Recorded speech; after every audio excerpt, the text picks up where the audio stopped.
Dread. Oops, I mean Rideshare Rookie. Well, I got a trucking YouTube channel too, and it's called Dread Power Trucker. I'm kind of, what do you call it? I'm not famous, I'm infamous. So they say, infamous. Oh, damn. Yeah. Okay, so, anyway, so, how to make the most money driving, how to make the most money driving for Uber. Oh, wait a minute. How to make big money driving for Uber and Lyft. Whatever. Okay, whatever the video's title is, I done forgot now. So, anyway. Okay, so I've been driving for Uber and Lyft. I've been driving for Uber for a month. I've been driving for Lyft for about 3 weeks, because about the second week into it, I was at the airport and a girl, they kept talking about how she kept getting pings and everybody else wasn't. You know, and as she pulled up next to me, as she was driving by, she stopped and she held her phone up to the window, and I saw some pink on it. I'm like, what the hell is that shit, you know? And so I got home that night and it dawned on me, Lyft is pink. Okay, so I signed up. She was trying to give me a hint, you know. Okay, so anyway, make a long story short, yeah, it's best to run with both Uber and Lyft, but how do you do it? How do you work the Uber system? Because it's both Uber. Let's face it, they're both Uber. Okay, so how do you work the system and make the most amount of money? I see these cats sitting in these freaking parking lots, sitting there waiting for a ping to come from a specific area.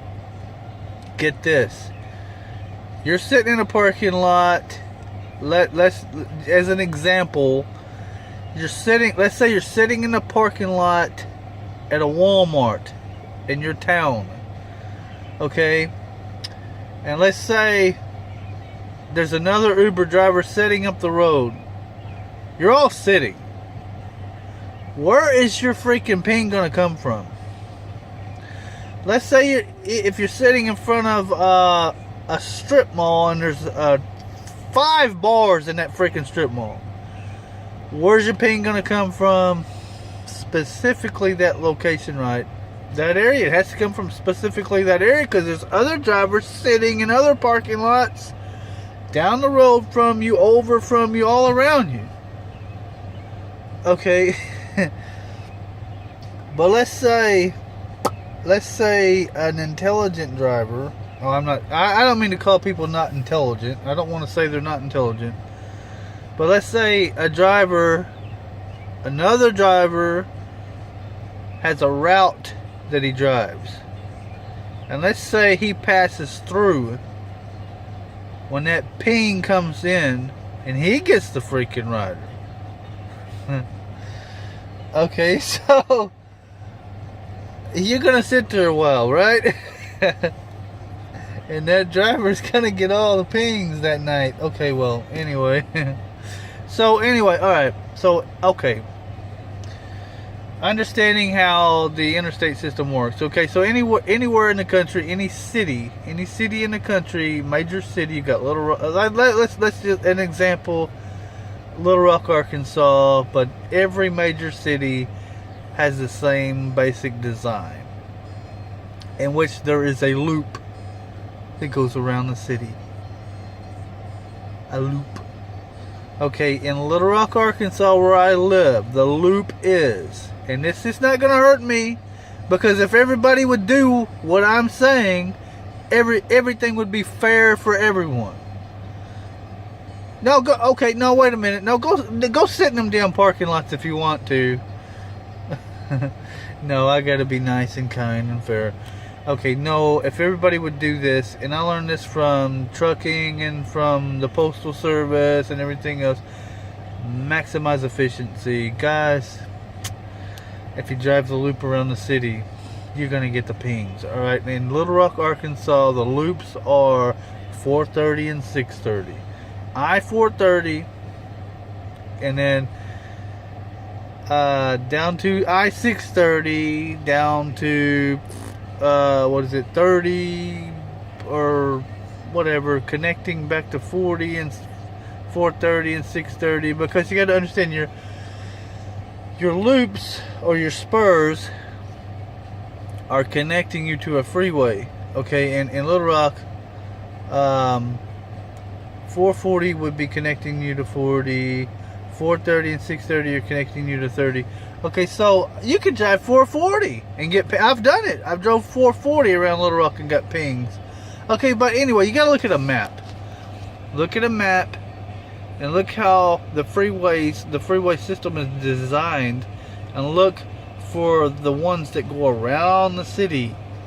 Okay, and make you a route based on those freeways, based on those highways.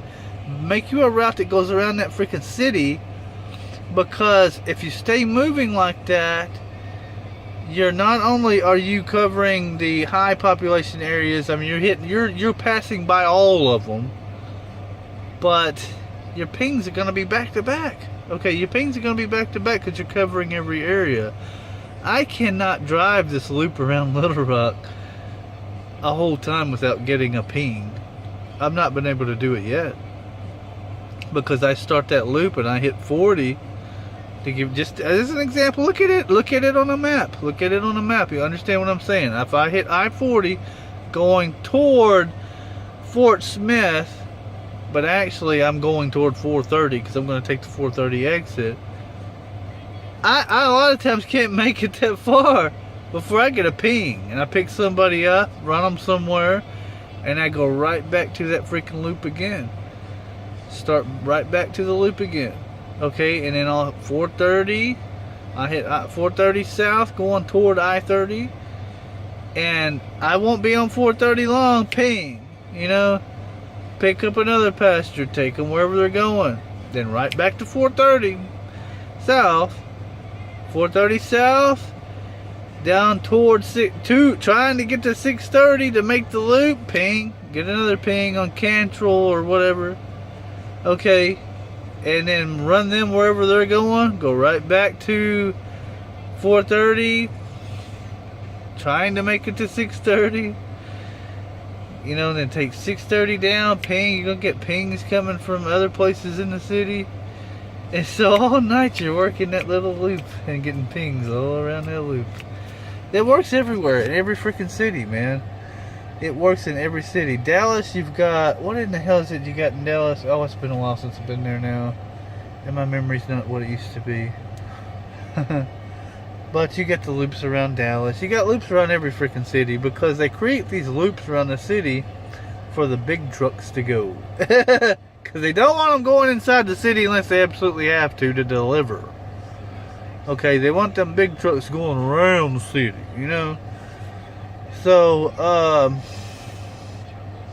if you look at a map, you can figure it out. The loop. There is a loop that goes around every city. Drive that loop. And that's how you're going to get your pings, man. And that comes from years of experience in the trucking industry. You know, and just knowing that that's the high population areas that you're crossing.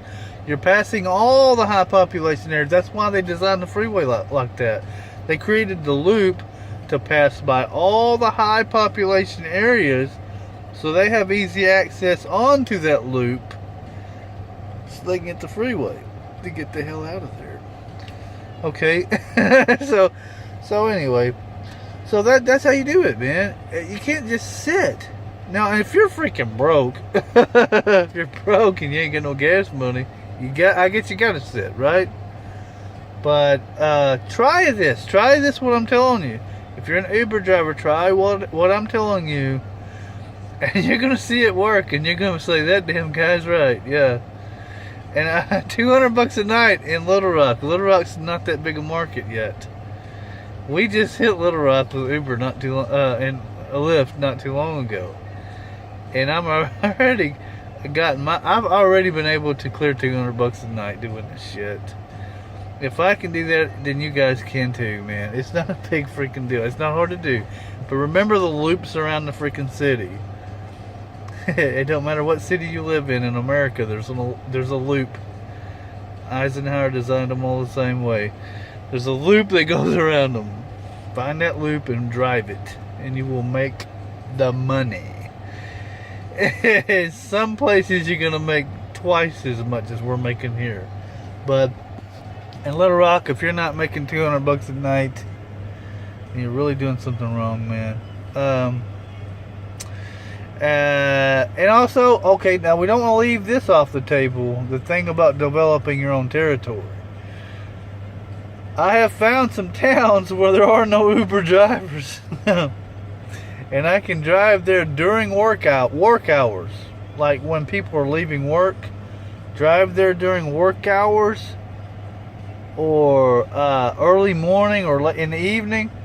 You're going to get pings because what happens is people's cars break down, or they're trying to get home from work, or they're trying to go to work, and they're like, shit, let me try this Uber thing. I've never done this before. It only takes once. And they go to work and tell everybody at work that they used an Uber to get to work. Okay, so now you've developed a territory, and you're the only one in that territory. And you go there and you make a freaking fortune because you're the only driver in town. And they're all using you. Okay, so anyway, that works, man. It works. Okay, so I guess that's how I know to make the most money driving for Uber and Lyft.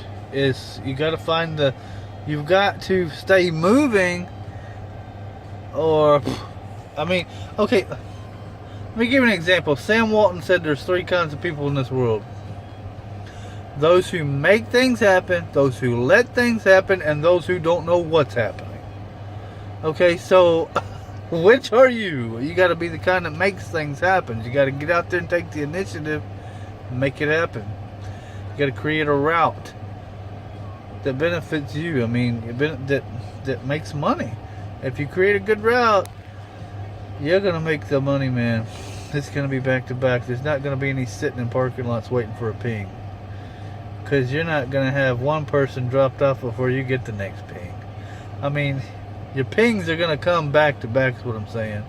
If that's not happening, then you're doing something wrong. Okay, so, anyway. Okay, I gotta stop. Okay, so I got more videos to make, and I will make them.